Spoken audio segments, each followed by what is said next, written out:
பருத்தி சோதனை த cotton test.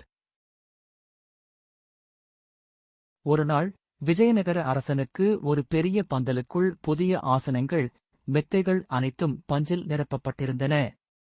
அதைப் பார்த்த மன்னர் சிரித்து, "பஞ்சா இது? நான் கைகளாலேயே தூக்க முடியும்" என்று பெருமையாக பேசினார். அந்த நேரத்தில் தெனாலிராமன் அருகில் வந்தார். மன்னர் பார்த்து சொன்னார், "தெனாலி, இந்த நகரத்தில் யாராவது பஞ்சு தூக்க முடியாது என்றால் நம்ம அரசாங்கம் அவருக்கு பரிசு தரும். ஏன்னா அது நம்மை கிண்டலாக நம்புறதுக்கு சமமு." தெனாலிராமன் சிரித்தார். "அப்படியா மன்னா? எனக்கு தெரியும் ஒருத்தர் பஞ்சை ஒருபோதும் தூக்க முடியாது." அரசர் சிரித்தார். "அவரை அழைச்சு வாங்க. நாமே பார்க்கணும்." அடுத்த நாள் ஒரு வயதான மனிதர் தன் வீட்டில் படுத்திருந்தார். தெனாலிராமன் அவரை அழைத்து அரண்மனைக்கு கொண்டு வந்தார். மன்னர் கேட்டார், "ஏன் பஞ்சு தூக்க முடியாது?" அந்த முதியவர் மெதுவாக சொன்னார், "ஐயா, நான் காலில் நடக்க முடியாது.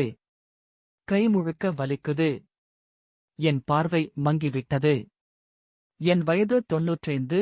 நான் தூக்க முடியாதது பஞ்சுதான் என்னும் நெய்தோரும் கூட." அரசர் சொன்னார், "அவர் உடல் நலத்துக்கு பரிசு கொடுக்கணும்." அவர் தங்க நாணயம், பட்டு உடை எல்லாம் கொடுத்து அனுப்பினார். 3 நாட்கள் கழித்து ஒருவன் திரும்ப வந்தான், ஒரு புலிப்பாய் கம்பளத்தை தூக்க முடியாது என்று கூற. மன்னர் சிரித்தார். "இது என்ன? யாரும் எதையும் தூக்க முடியாது என்றால் பரிசு கொடுக்கணுமா?"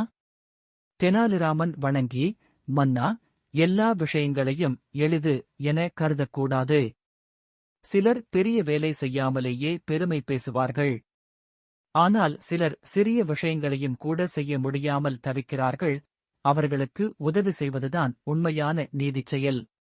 மன்னர் பெருமையுடன் சொன்னார், "உண்மைதான் தெனாலி. நீ சொல்லும் நுட்பங்கள் நம்ம நாட்டுக்கே வாழ்வாதாரம். எளிய விஷயங்களை பெருமையாக பேசுபவர்கள் பலர். ஆனால் உண்மையான வீரம் பிறரை புரிந்து உதவுவதில்தான்."